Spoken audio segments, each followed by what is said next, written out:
Pauta de Análisis, en la 100.5. Y en Pauta de Análisis a esta hora tomamos contacto con el diputado de la UDI, Guillermo Ramírez. Diputado, ¿cómo está? Muy buenos días. Muy buenos días, Constanza. Hola, Claudia. ¿Cómo le va, diputado? Muy buen día. Bien, todo bien, con un poco de frío. ¿Cierto? Frío, sí, ¿no? pues Sí. hace un poquito de frío. Sí. Sí, está más helado que normalmente. Bueno, Así partamos por algo que tal vez está, no sé cuán helado está la discusión o cuán cerca de convertirse realmente en algo caliente, como se dice en términos legislativos, la reforma previsional. Ayer la vocera de gobierno dijo que la próxima semana el gobierno va a poner en votación la reforma de pensiones en la Comisión de Trabajo del Senado. No hay más espacios para dilaciones, queremos avanzar. Usted que ha estado desde la Comisión de Hacienda permanentemente en estas negociaciones y en esta discusión, ¿es el momento para votar la idea de legislar como lo anunció el gobierno? Yo creo que acá hay una deficiencia bien grave en la comunicación interna del gobierno. ¿Por qué? Yo no sé si aquí hay una especie como de competencia de candidatura presidencial o de, no sé, liderazgo al interior del Partido Comunista, pero claramente la vocera no está conversando con Janet Jara, porque el gobierno, a través de la ministra Janet Jara, hace algunas semanas atrás pidió que se instalara una mesa de expertos. Se le dieron 8 temas para conversar a esa mesa de expertos. Se estableció que cada uno de los temas que se iban a conversar se iban a tratar en una semana, es decir, esta mesa de expertos tenía que trabajar durante 8 semanas, y que al final de esas 8 semanas, esta comisión de expertos, donde hay expertos de gobierno y oposición, tiene que evacuar una especie de informe con propuestas para el proyecto de pensiones. Esa mesa, acordada con el gobierno y que fue solicitada por la ministra Jara, no ha terminado su pega. ¿Y cuándo la termina? ¿O cuándo la debiera terminar según ese mismo cálculo que usted está poniendo? No sé si en 2 o 3 semanas más, con lo cual, si la ministra Vallejo dice que ya no hay más espacio, que hay que votar la próxima semana, está pasando por sobre lo que acordó la ministra Jara con los parlamentarios de oposición. Además de esto, que cosa que me parece muy relevante, todo Chile sabe, y hay que recordárselo a la ministra Vallejo, que el proyecto de pensiones llegó al Senado vacío. De hecho, en la Cámara de Diputados se rechazó la idea de aumentar los puntos de cotización. O sea, ni siquiera, en el proyecto de Senado ni siquiera está, hay una propuesta de si son 2.4, 3.3, 4.2, porque pasó vacío. Y la ministra Vallejo, cuando dice esto hay que votarlo la próxima semana, yo le preguntaría, ¿qué es lo que vamos a votar? Si el proyecto está vacío. Entonces, el gobierno primero tiene que presentar indicaciones para saber qué es lo que vamos a votar y luego se votará. Pero si el proyecto se vota hoy día así tal cual, lo que se está votando es un no proyecto. Sí. Es Diputado, algo vacío. Sí, hablamos con el diputado Guillermo Ramírez, diputado de la UDI, aquí en Pauta Análisis.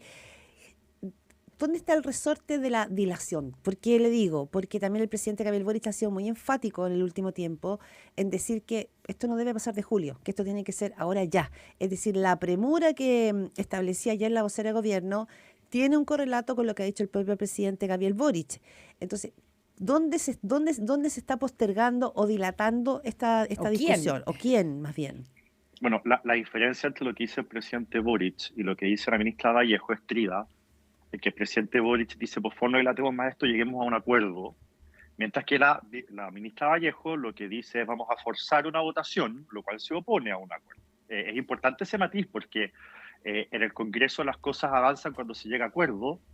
Cuando se fuerza la votación, sobre todo en el Senado, donde el gobierno no tiene mayoría, los resultados pueden ser muy malos para una reforma de pensiones. Ahora, ¿dónde está el problema? El problema es uno solo. El problema es el destino de los puntos de cotización. Y esto es importante que los chilenos lo sepan, porque el proyecto que presentó el gobierno es un proyecto muy complejo, que toca un montón de temas.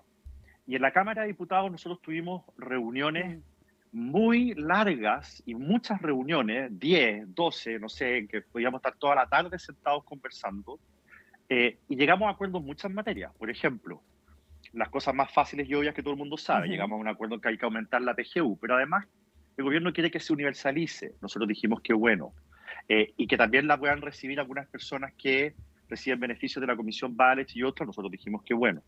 Nos pidieron que se cambiara la forma en que se pagan las cotizaciones. Hoy día se pagan por ingreso, ellos quieren que se pague por saldo. Nosotros dijimos que bueno. Nos dijeron que había que revisar el estatuto de inversión, tema en el que estamos absoluta y totalmente de acuerdo, creemos que es absolutamente necesario, así que en eso se llegó a un acuerdo rapidísimo. Quieren cambiar los multifondos actuales por fondos generacionales. Lo estudiamos, le dimos vuelta, establecimos parámetros y llegamos a un acuerdo. Lo que estoy tratando de decir, Claudia y Connie, es que Se han este es movido. un proyecto muy complejo en el que hemos llegado a acuerdo en muchas materias, pero lo que no hay acuerdo, y en lo que si seguimos por la misma senda no vamos a llegar nunca a acuerdo, es el si vamos a introducir o no reparto al sistema. Y nuestra postura es que el reparto es un cáncer que destruye los sistemas de pensiones. Diputado. Y esto no es un invento, sino que es algo que nosotros hemos visto en todo el mundo y la razón por la cual los expertos dicen que no es buena idea introducir reparto y los países desarrollados han ido huyendo del reparto hacia ahorro personal. A ver, varias cosas al respecto. Uno, el retorno que hay desde el Congreso es que sí habrían posturas desde Renovación Nacional, más bien liderados por el senador Galilea, que estarían abriéndose a una conversación. Lo que dicen algunos expertos, la semana pasada aquí con Connie entrevistábamos a Andrea Repeto, justamente en la discusión previsional, y ella decía que la derecha no puede quedarse pegada en el 0,6 porque eso significa que finalmente no va a haber reforma. Digamos, como usted bien dice, el nudo está puesto, ¿no es cierto?, en qué se hace con ese fondo. Y Eduardo Engel, que también estuvo con nosotros, y habló sobre reforma de pensiones, escribió una columna muy interesante hace 3 semanas en el Mercurio, dijo que a la derecha, a ustedes, le conviene llegar a un acuerdo con un componente solidario, pensando, digamos, en lo que viene, en el próximo gobierno, para no seguir dilatando algo que para la ciudadanía es una prioridad urgente. Yo estoy de acuerdo en que sería valioso llegar a un acuerdo. Yo estoy de acuerdo también en que hay formas de solidaridad distintas al reparto que se pueden introducir. Déjame darte un ejemplo. Una de las cosas en las que nosotros llegamos a un acuerdo y que consideramos que es valiosa es igualar las pensiones de hombres y mujeres. Porque puede ocurrir, Claudia, que tú y yo estudiemos lo mismo, trabajemos en el mismo lugar, ganemos la misma plata, ahorremos la misma cantidad de años, tengamos las mismas lagunas y cubriremos el mismo año, pero como tú eres mujer y yo soy hombre, mi pensión va a ser mayor que la tuya por un tema de expectativa de vida. Y eso es injusto. Entonces nosotros hemos dicho, ¿por qué no destinamos una parte de la cotización de las personas, hombres y mujeres, para igualar las pensiones entre hombres y mujeres? Eso es solidaridad y eso es con los ahorros de los trabajadores y eso cuesta, no sé, menos de la mitad de un punto de cotización. Ese tipo de cosas a nosotros nos parecen que son justas y que hay que avanzar en ellas. También hemos hecho propuestas, por ejemplo, de seguros de longevidad. Lo que nosotros no queremos no es la solidaridad, lo que nosotros no queremos es el reparto. Que parte de la plata tuya y mía vaya a un fondo administrado por el Estado o por otro organismo que reparta esa plata. Porque Ya, pero están pasa, sí Claudia? disponibles, pero sí están disponibles, diputado Ramírez, para destinar parte de ese 6%, no entero o completo a la capitalización individual, sino que a alguna forma de solidaridad. A eso sí están abiertos ustedes. Absolutamente. Hemos hablado, por ejemplo, ¿Y qué porcentaje podría ir a esa solidaridad intrageneracional, por ejemplo? Esa pregunta es buena porque es el problema que hemos tenido con el gobierno. El gobierno está preocupado de porcentajes, de gallitos. Nosotros lo que le hemos dicho al gobierno es qué es lo que se quiere financiar. Porque si tú me dices a mí, financiemos la igualdad entre las pensiones de hombres y mujeres, si eso cuesta 0,1 será 0,1, si cuesta 0,9 será 0,9. No hay que poner la carreta delante de los bueyes. Lo que hay que hacer es establecer qué es lo que nosotros consideramos que es justo y luego veamos cómo lo financiamos. Ya, y parte de esa solidaridad podría también ir a mejorar las pensiones de los actuales pensionados, a los que, digamos, con la PGU no les alcanza para mantener un nivel de vida más o menos parecido que el que tenían antes de jubilarse. Bueno, nosotros hemos dicho que esa es la parte injusta de la solidaridad y es lo que finalmente es reparto. Porque lo que estamos haciendo al final es solidaridad con los ahorros de la clase media, porque todos sabemos que, a diferencia de las cotizaciones, en los impuestos el que tiene más paga más. Y nosotros lo que hemos dicho es la forma de hacer verdadera solidaridad, donde aporte más el que tiene más, es a través de impuestos. Y eso es la PGU. Entonces, le hemos dicho al gobierno en todos los tonos. ¿Cuál consideran ustedes que sería un ingreso aceptable? Veamos cuánto significa eso en PGU y veamos cómo se financia. Claro, pero entonces la alternativa que ustedes proponen es aumentar la PGU para poder subir las pensiones de los actuales pensionados. Estoy pensando en ese grupo de gente que no le, en el fondo, que con la PGU no le alcanza. Gente que ganaba 700.000 pesos. El nivel de PGU, No, pero es que depende, es que una persona que nunca cotizó, que ganaba 700.000 pesos, va a ser imposible, ni siquiera con la propuesta del gobierno, va a ser posible que llegue a 700.000. De hecho, en la propuesta del gobierno, una persona que no cotizó no va a recibir nada de este pilar solidario nuevo, Ujú. nada, cero, huevo. Entonces, acá hay que comparar un instrumento contra otro instrumento que existe, una propuesta contra otra propuesta que existe. No comparemos, en el fondo, instrumentos con propuestas que no existen, porque si no el debate no lo vamos a poder conducir a ninguna parte. En la propuesta del gobierno, para que una persona se le mejore la pensión hoy a través del pilar solidario que ellos proponen, esa persona tiene que haber cotizado. Y para que aumente, no sé, 30.000 pesos, tiene que haber cotizado el equivalente a 10 años, es decir, 120 meses. Entonces, esa es la propuesta del gobierno. O sea, aquí a veces se da la propuesta del gobierno como si todas las pensiones fueran a subir de inmediato, mucho y gratis, digamos, sin cumplir ningún requisito. Y eso no es así. Bueno, El problema que tiene la propuesta del gobierno, que es el reparto, es que por la pirámide demográfica que tenemos, para mantener los mismos beneficios, cada vez va a ser necesario aumentar más los puntos de cotización que vayan a reparto. Por eso han quebrado todos los sistemas de pensiones del mundo. Y a mí me sorprende que en el gobierno, que hay técnicos que son responsables, buenos, calificados, este punto lo omitan como esperando que haya alguna especie como de milagro, una especie como de pensamiento mágico, de que por alguna razón lo que ocurrió en todo el mundo en Chile no va a ocurrir. Diputado. Entonces, nosotros llamamos al gobierno a sentémonos, veamos cuáles son los temas de solidaridad en los que nosotros podemos coincidir, pero les hemos advertido, reparto no es sostenible en el tiempo y no es justo que la clase media le pague, en el fondo, las pensiones a otras personas de condición parecida. Claro, o incluso, diputado, ojalá que exista el ánimo del acuerdo, porque lo que usted estaba diciendo, diputado Ramírez, y después lo que responde el gobierno y lo que responde hace este ping-pong de lo que usted explica, lleva mucho rato. Entonces, probablemente que en términos de la eficiencia y lo efectivo que puede hacer la política, ojalá se haya un acuerdo. Pero lo quiero cambiar, si me permite, de tema en algo que también requiere un acuerdo.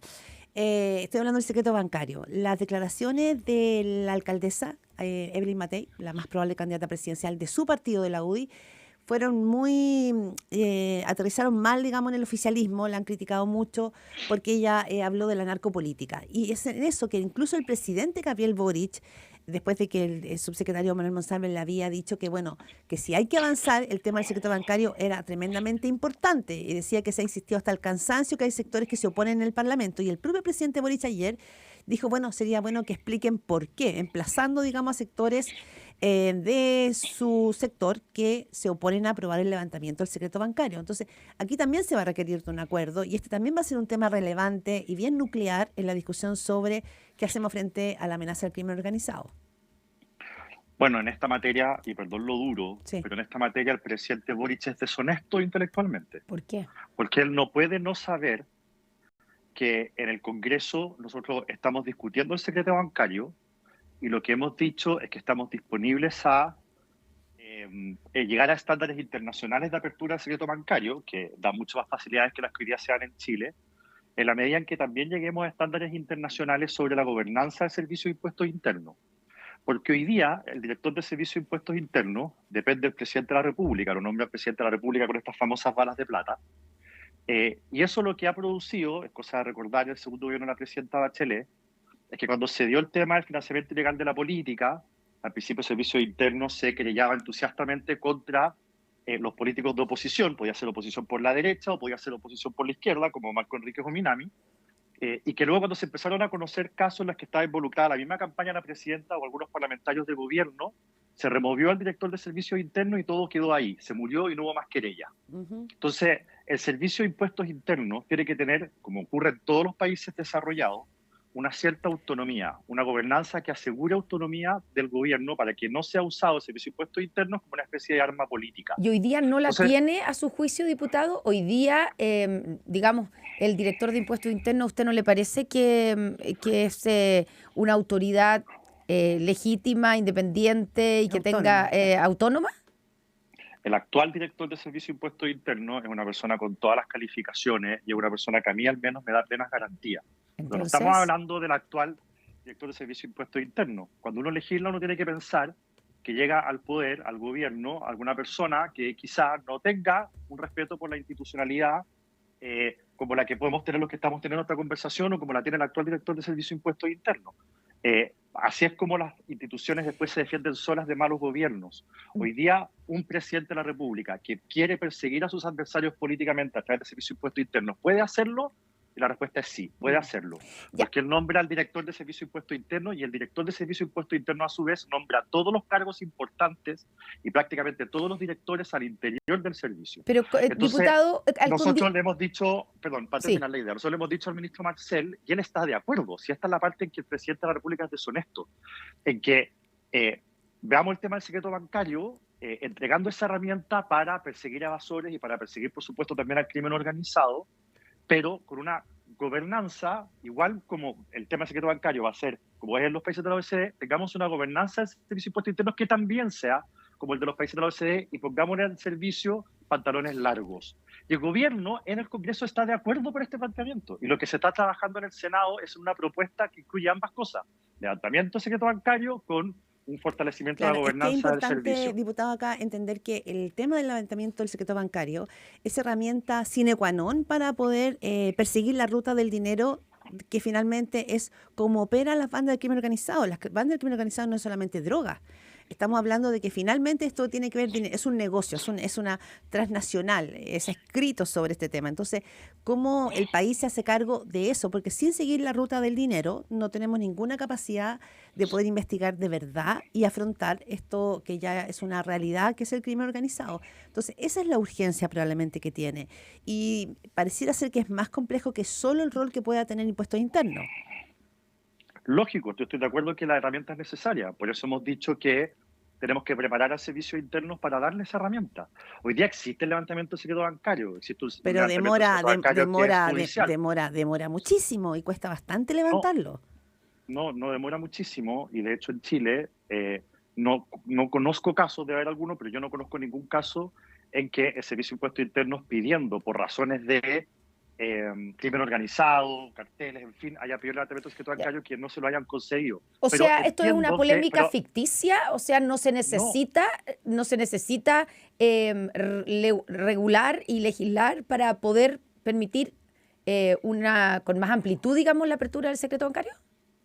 No, lo que pasa es lo siguiente. Cuando Evelyn Matei, que tiene esta capacidad como de nublar la razón del gobierno, se pone muy nervioso con su liderazgo y su candidatura presidencial, habló sobre la narcopolítica, el gobierno dio un paso en falso, que fue armar un escándalo y decir que presente los antecedentes y de dónde sacó eso, cuando todo Chile sabe que en nuestro continente el narcotráfico está penetrando en todas las instituciones. En Chile ya hemos visto casos de carabineros, gendarmes, jueces que piden traslado, etcétera.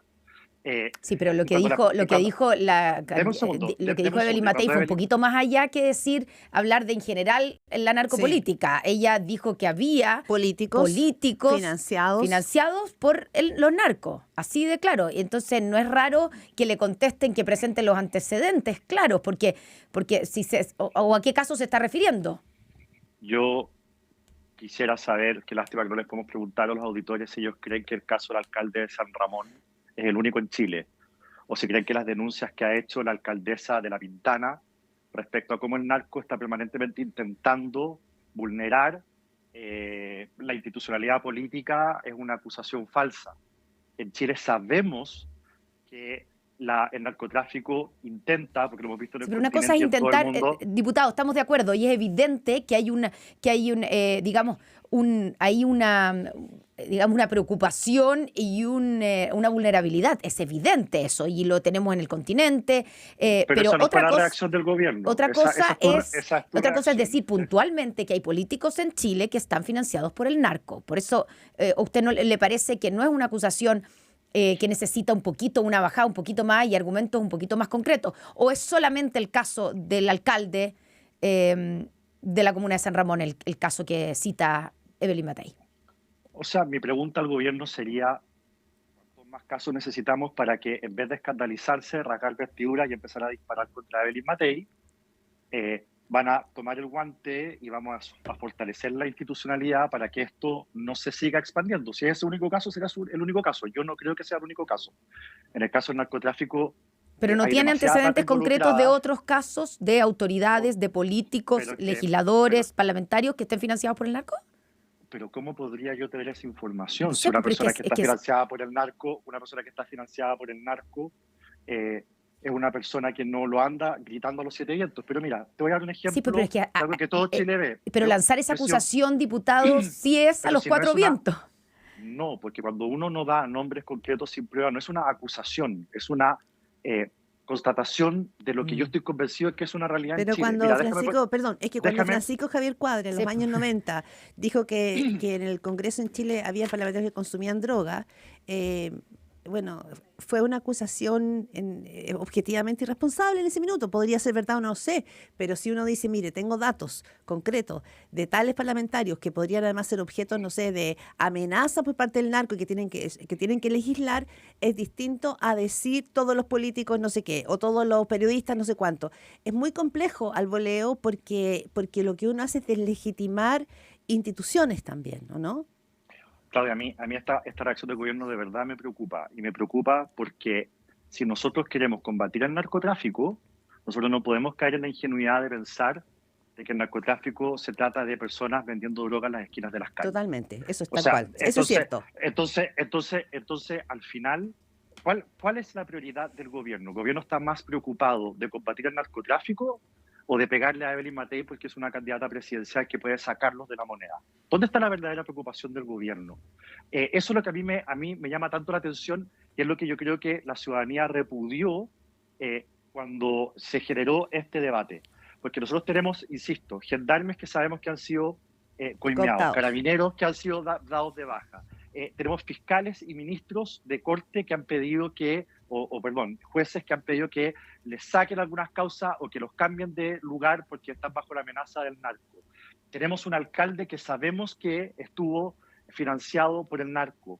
Entonces, alguien en un contexto académico, además en un seminario sobre crimen organizado en la Universidad del Desarrollo, como Evelyn Matei, dice, ojo, porque acá nosotros tenemos un problema con el narcotráfico que está penetrando en las instituciones y se generó un escándalo que a mí me hace, ¿por qué querer negar esa realidad? ¿Por qué el escándalo? A mí me preocupa y me parece una muy mala reacción del gobierno. Déjame darte un último ejemplo. Yo he estado siguiendo este tema muy de cerca porque me importa mucho en la Comisión de Hacienda, porque hemos aprobado platas para tener escáneres para Los puertos. los containers que van saliendo de Chile y que van entrando también, por supuesto. Y yo cada vez que pregunto, los escáneres están todos malos. Ocurre que, no, mire, va a llegar la próxima semana un nuevo escáner al puerto X. Pregunto a la semana siguiente qué pasó con el escáner del puerto X y me dicen, no, duró un día y se echó a perder. Y eso ocurre en todo Chile. Solo Entonces, el 3% de la carga se escanea en Chile, según dijo aquí justamente en Sí, Mercado pues, Central, en nuestra exactamente, radio, Daniel Fernández. Entonces, Solo el de los ¿a ustedes les 3%. parecería, Tenemos que... yo le pregunto solamente a los auditores, ¿a ustedes les parecería temerario, injusto, una acusación al voleo, que yo dijera que hay funcionarios de aduana que están coludidos con la droga y que echan a perder esos escáneres? ¿O es más creíble pensar que por alguna razón misteriosa los escáneres siempre se echan a perder a un día de su funcionamiento? Entonces, Bueno, dejemos la esa- ingenuidad de lado y hablemos con la bien. verdad. Eso es lo que estoy tratando de decir. Guillermo Ramírez, diputado de la UDI. Bueno, ese es un temazo, el tema del crimen organizado. Yo le recomiendo un podcast que tenemos acá en Sí. Radio Pauta, un ciclo que me tocó hacer, muy interesante, con distintos actores que analizan justamente este fenómeno. Se le agradece muchísimo, diputado, que haya arrancado con nosotros esta mañana de martes 25. Que tenga un buen día. Encantado, que les vaya muy bien. Cuídense. Gracias, Usted